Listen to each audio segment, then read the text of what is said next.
путешествие на Синдер может быть и вот с такими приключениями. В общем, как повезет. Мы нашли хорошего проводника, и у нас все получилось.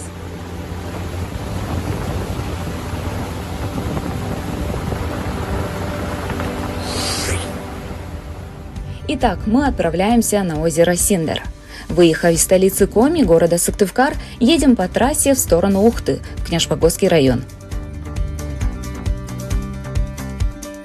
После знака поворачиваем направо. Эта грунтовка ведет в деревню Синдер. Дорога не очень хорошая, но в сухую погоду пригодна и для небольших машин.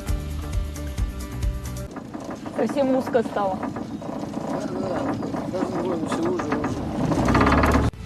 Но тут есть так называемые карманы, чтобы лодкам было где разъехаться. А еще нам сказали, что Вис меняет свое направление.